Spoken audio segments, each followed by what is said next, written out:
guys, welcome back to the channel. This is Doc, and I wanted to talk to you guys for a few minutes about Damaged People, issue 3 of 4 by Damian Connelly. This is a book that I've really come to enjoy, and I hate that it's only a 4-issue mini, but let's go ahead and dig into issue 3. Alright, this is issue 3, or episode 3 as the book says, and this is a sonnet for a cemetery vampire. This man's artwork is just absolutely gorgeous. It's a sketchy pencil graphite M.C. Escher dream. Not a nightmare, but a dream. But look at the detail on these things. Look at the shading. Look at how these things come to pass, and look at how the beautiful color just pops. And it's talking about a story about Iris and this gentleman who is hung up on her. And he comes to find out that she's a vampire, and he wants her to turn her so that he can live with her forever because he feels like he's in love with her. But she doesn't want to treat him that way. She actually loves him as a person and wants to respect him. But he doesn't understand that. So he keeps coming back again and again, asking her for what she refuses to give. And so eventually he gets injured because he is taken to the emergency room. She visits him and he begs her again, "Please turn me." And she said, "I wouldn't do that. I just came to say goodbye." So he continued to come to the cemetery until he finally realizes that she's not going to come back and she's not going to talk to him again. He was injured in 84. This is now summer of 85. So he's been coming there for a year, and he just hasn't seen her. So he ends up finding the wrong kind of vampires, and they hurt him. They hurt him in the way that she never would have hurt him.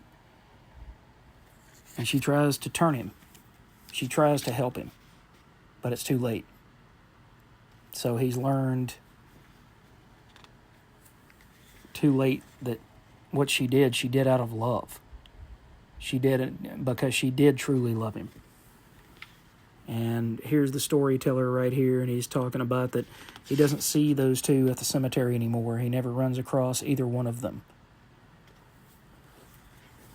But this story talks about love, and it talks about how one person can become infatuated with another person, and that second person does love that first person with all their heart and all their soul, but they don't want to give 110% of their heart to that other person because they've been hurt before, and they've seen what hurt does to people. It damages people.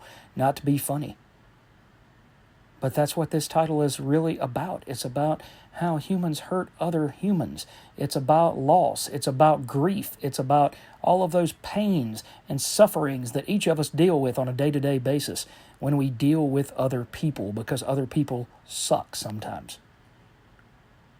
And they will suck the life out of you. They will suck the joy out of your life, and they will just drain you of wanting to live. But she didn't want to be that to him. She wanted to always be that beacon of light. She always wanted to be that beacon of hope for him. And he just couldn't see the bigger picture, and he saw more. Just like humans always seek more. They never feel like they have enough. But through seeing what happened to him, she was able to move on. And he, in his own way, was able to move on because he perished. He lost his life in the pursuit of everlasting life. Sometimes we fly too close to the sun and Icarus falls. It's okay to reach for the stars, to jump for the sun, to fly for the sun. But don't get too close to the sun, because then your wings of wax will let you down. People will let you down. Jobs will let you down. Dreams will let you down. But this title is not about sadness. It's not about pain and loss and suffering. This title is a way to work through those losses and come out the other side with a better understanding of life and with a love of life. So it's not a suicide note. It's not telling people to harm themselves. Instead, it's telling them to remember how much beauty and how much love and how much grace another person can provide to you, and how much grace life itself can provide to you. And it's teaching you and reminding you every day to live and to love and to support one another. That has become one of my favorite titles that I've ever bought. And I hate to see it end. I hope that, Damian, if you're watching this video, I sent it to you a while back, and I really do hope that you became a subscriber to the channel.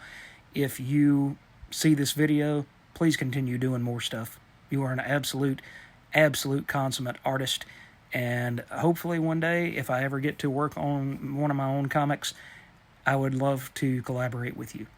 I just want to say that, because your artwork is amazing, and it brings out so many emotions, and it emotes in and of itself.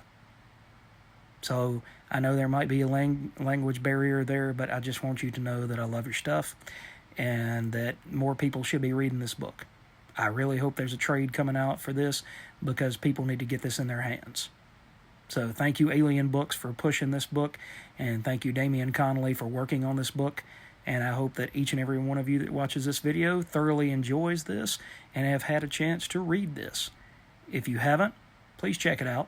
Talk to your shop, see if they can order the back issues, or if there is a trade coming further down the road, definitely have them order that so you can check this book out. It's a once-in-a-lifetime type of deal, I think. All right. Thanks, guys, for watching this video. I hope you got something out of it.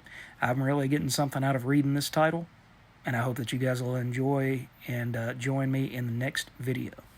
Thanks, and have a good night.